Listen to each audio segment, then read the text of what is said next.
What does it take to make good information free to people who can't pay but really need it?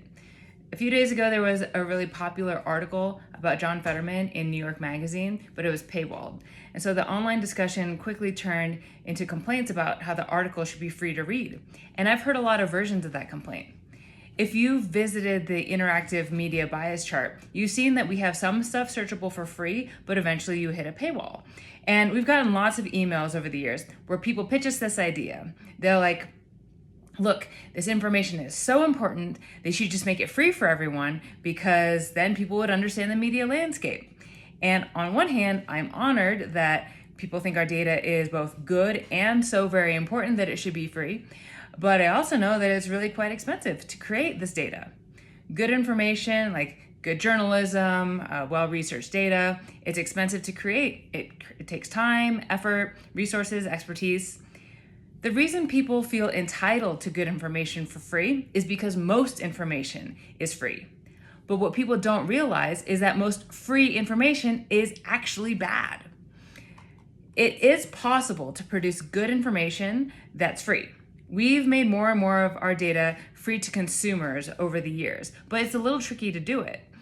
Good information providers like journalism outlets essentially have to create two strong businesses. It's not like most businesses. A restaurant, for example, it produces food and the consumers are the customers. They pay directly for the food and they don't expect it for free. But good information providers create two businesses. First, they need the business that creates the good information, which itself is hard. And if it's meant to be free, it means your consumers are not your customers. Remember, because people expect information to be free, subscriptions, which are direct payments for information, don't work all that well as a business. So second, they have to build a whole second business, selling something related to the primary information business, but to different customers. The common models of this are selling advertising or consumer data or other unique data to other businesses. So you have to create this whole apparatus of an advertising or a data business. Some news outlets have this figured out. Think of how your local TV news is free. That's because of advertising.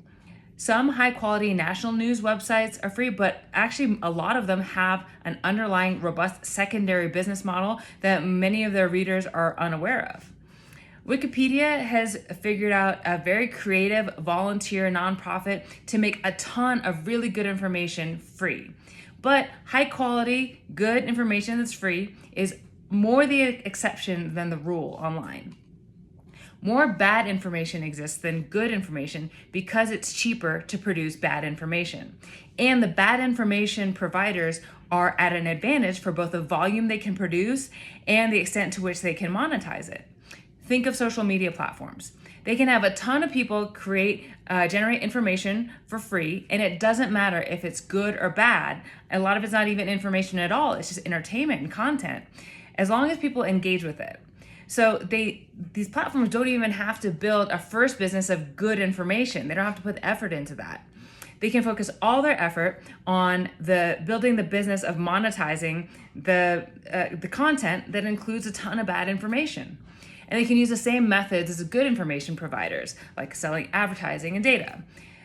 It's not surprising that bad information providers are typically more irresponsible and reckless with their advertising and data selling practices than good information providers. So, what can you do to make more good information free? Well, if you're a business, the best thing is to do business with good information providers.